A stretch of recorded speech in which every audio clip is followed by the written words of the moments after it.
Now, you work with a trust of over 30 schools, and I know that you have input to a degree. I'm not saying that you dictate, but there's a collaborative approach to what does a flying high maths lesson perhaps look like, what's included.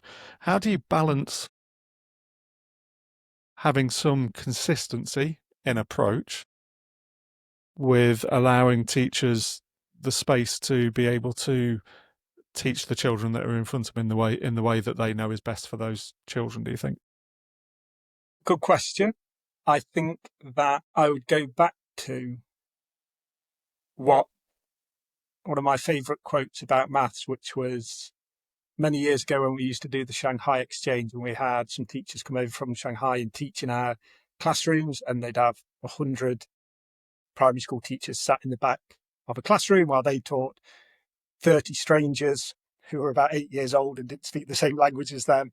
And they were brilliant. And I can remember this one teacher from Shanghai, Sonny, was teaching a lesson. He was teaching a year 2 class, and afterwards we were having a question and answer session. And he was asked, what's the biggest difference between teachers in Shanghai and teachers in England? And he thought for a moment and he said, in England, you plan for what the children are going to do. In Shanghai, we plan for how the children are going to think. And I think that's always stuck with me in terms of my own practice from teaching, but also in terms of working with teachers.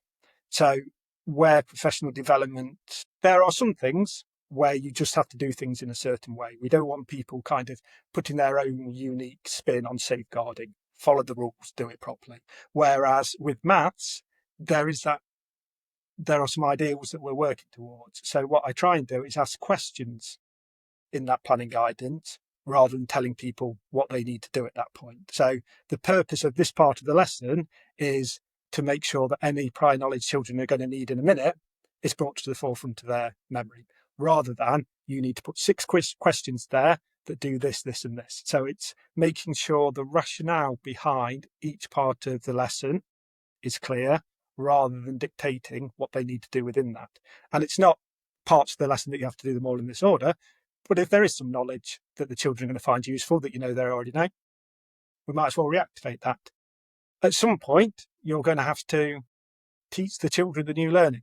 And we spent a long time talking about what that part of the lesson was going to be called, whether it was going to be called the teach. Originally, I almost got to the point where we could call it discovery, but not quite there.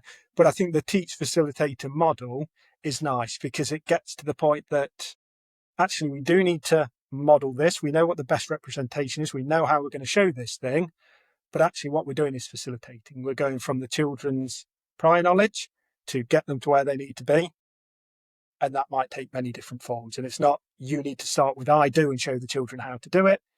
We've got a nice phrase that we use, that giving the children the chance to discover without leaving the discovery to chance. So there's ideas behind things. There's clarity about why we would do those things, but there's not an insistence on you must do this thing on this way. And I think the difference between having a set of rules and these ideas is it only works if you sit and plan with someone, because that's where the nuance gets captured. We've deliberately tried to keep it down to a side of A4, our guidance. It could be a book. However, the nuance gets transferred through sitting, talking, watching lessons, and kind of building a shared understanding of what these questions mean.